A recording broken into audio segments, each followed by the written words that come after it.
have a project or you have a goal and you can't seem to get yourself to do what you know you need to do this. One or more of these techniques can help you really steer away from procrastination and help you get back on track. And it requires a little bit of practice every single day. How do you stop avoiding the things that you need to accomplish in your life? Can you all think about right now something that you know you need to do, something that's very important to your health, to your work, to your family, for yourself, but you keep on putting it off?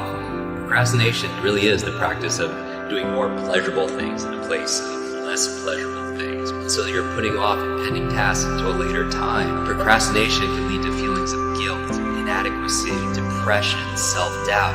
I mean, it robs you from the life that you desire and the life you really deserve. So in this episode, I'm going to share with you my 5 quick brain tips on how to beat procrastination. So number 1 tip on how to overcome procrastination. If you're such a great procrastinator, I recommend that you procrastinate about procrastinating, meaning that you put it off. Yes, the best way to overcome procrastination may be to put it off and delay your procrastination for another day. That's kind of tongue-in-cheek, but if you are really good at the ability to put things off, then put off putting things off.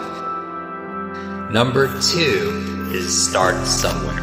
All right, start somewhere. And this really employs the Zeigarnik effect, basically saying that once somebody starts something, they need to finish it in order to have closure, and they retain that information. So using this for procrastination, start somewhere, and if you start somewhere, you're more likely to complete.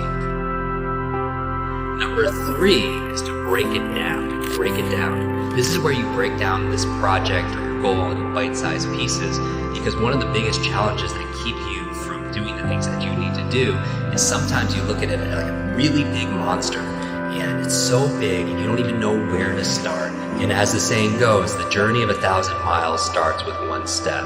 So you can do this with your workout. Instead of anticipating the entire workout, break it down. Tell yourself, I'm just going to put on my workout shoes and just get to the gym. This is employing a concept from B.J. Fogg, an amazing, brilliant man. He created this concept called tiny habits.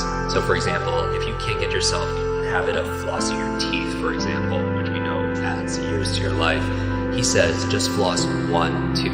Because who's going to floss just 1 tooth, right? You're going to obviously do the 2nd and the 3rd and the 4th, but this is breaking it down into tiny little steps because it's less intimidating than the big monster that you might have it in your mind that keeps you from doing what you need to do. And it requires a little bit of practice every single day. So I don't ask people just pick up a book and read it. I want them just to read 1 sentence because I know they won't stop with 1 sentence. They'll go on the 2nd sentence and the 3rd and so on.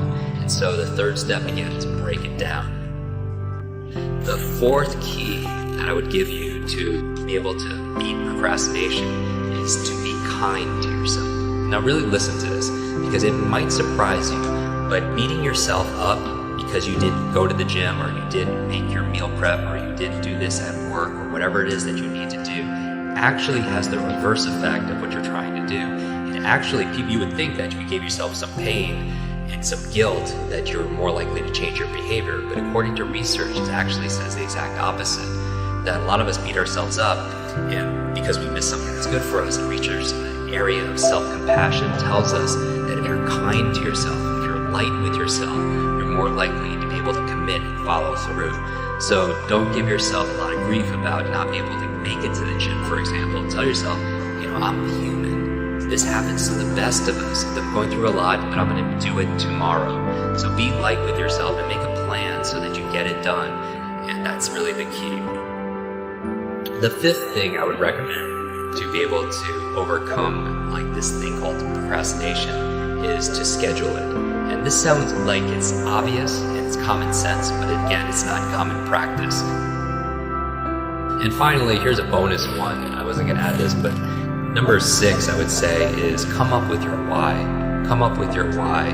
One of my favorite books is by a friend of ours named Simon Sinek. You might be familiar with his TED Talk. He wrote a book called Start With Why. And basically it says that your purpose is what's going to drive you and give you energy. If you have a project or you have a goal and you can't seem to get yourself to do what you know you need to do this, try to imagine and visualize vividly the results that you want. Tap into the reasons for action and you're able to get past procrastination. I believe that there is a success formula. I call it H cubed. It goes from your head to your heart to your hands.